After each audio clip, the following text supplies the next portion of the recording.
True, nervous.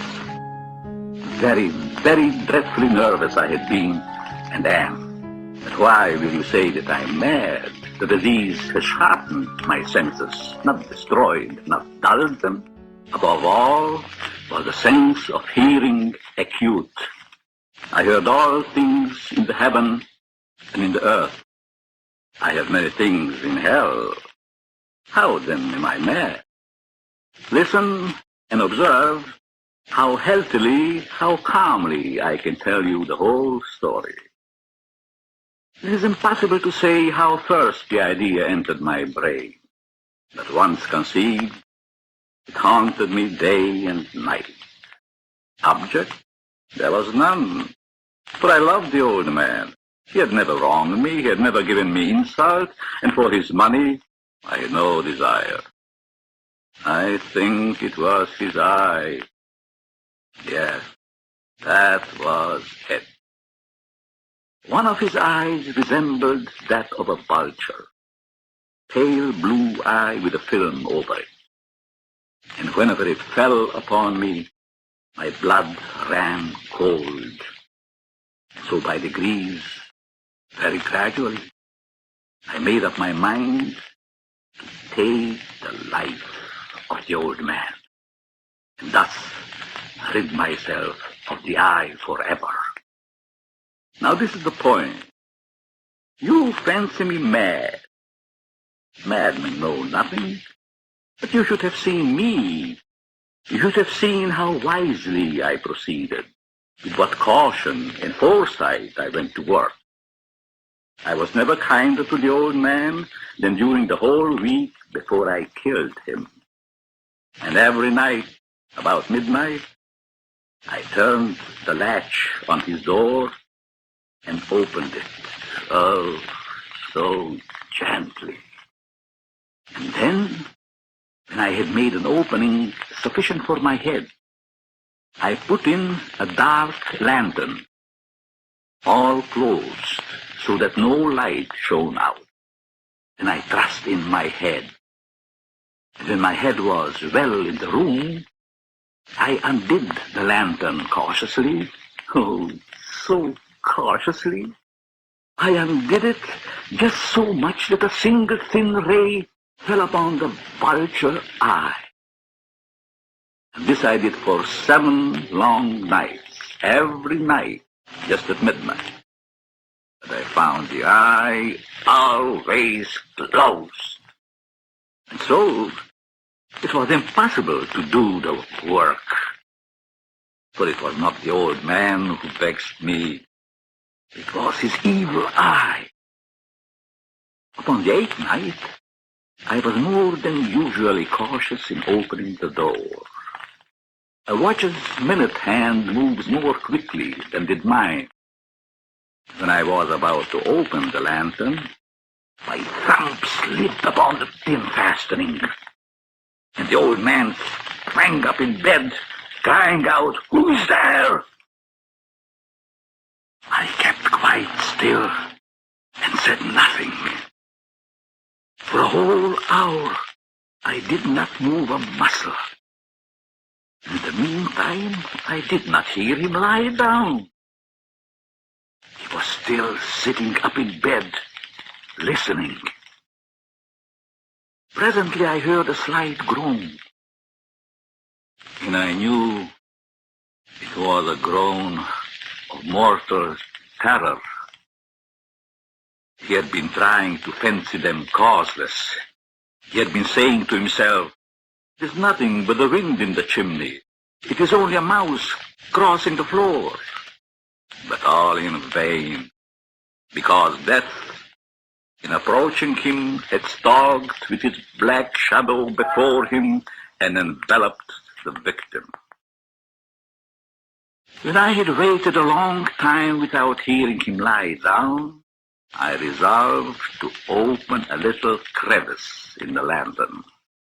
You cannot imagine how stealthily, until at length a simple dim ray like a thread of the spider shot out from the crevice and fell full upon the vulture eye.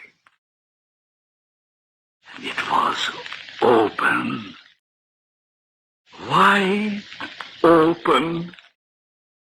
I grew furious as I gazed upon it. All a dull blue with a hideous veil over it that chilled the very marrow in my bones.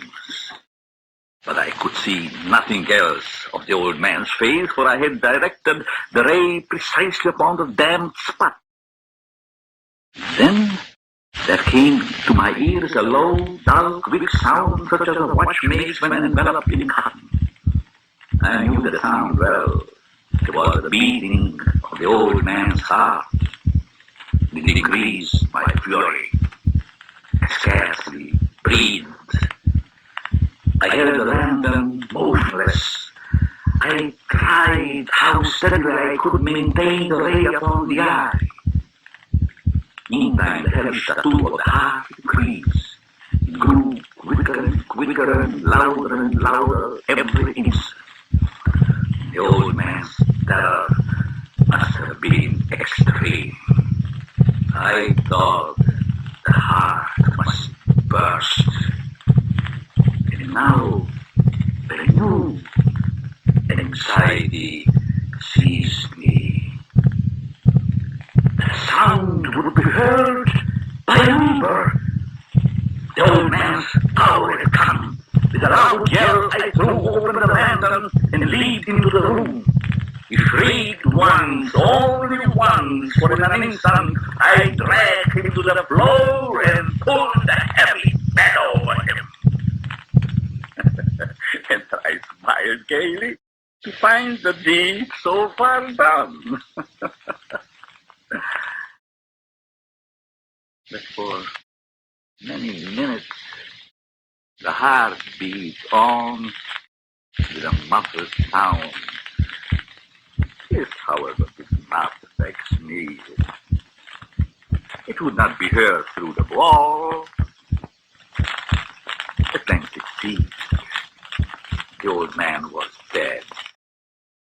I removed the bed and examined the corpse. Yes, he was stone dead. His eye would trouble me no more. If still you think me mad, you will think no longer when I describe the wise precautions I took for the concealment of the body. The night waned, and I worked hastily but in silence. First of all, I dismembered the corpse. I cut off the head and the arms and the legs. I then took up 3 planks from the flooring and deposited all between the scantlings. I then replaced the walls so cleverly, so cunningly, that no human eye could detect anything wrong. There was nothing to wash out, no stain of any kind, no blood spot whatever. I had been too wary for that. The dub had caught all. When I had made an end of these labors, it was 4 o'clock and still dark as midnight. As the bell sounded the hour, there came a knocking at the street door. I went down to open it with a light heart, for what had I now to fear? There entered 3 men who introduced themselves as officers of the police. A shriek had been heard by a neighbor during the night, and they had been deputed to search the premises. I smiled, for what had I to fear? I bade the gentleman welcome. The shriek, I said, was my own in a dream. The old man, I mentioned, was absent in the country. I took my visitors all over the house. I led them at length to his chamber. I showed them his treasures, secure, undisturbed. And in the enthusiasm of my confidence, I brought chairs into the room and bade them rest. I, myself, in the wild audacity of my perfect triumph, placed my own seat upon the very spot beneath which reposed the corpse of the victim. The officers were satisfied, My manner had convinced them. They sat, and while I answered cheerily, they chatted of familiar things. But ere long, I felt myself getting pale, and I wished them gone. My head ached, and I fancied a ringing in my ear. But still they sat and chatted. The ring became more distinct. I talked more freely to get rid of the feeling. But it continued, and at length I found that the noise was not within my ears.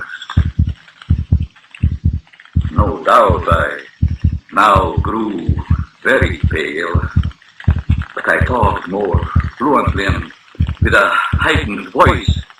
Yet the sound increased. It was a low, dull, quick sound, such as a watch makes when enveloped in cotton. I gasped for breath, and yet the officers heard it not.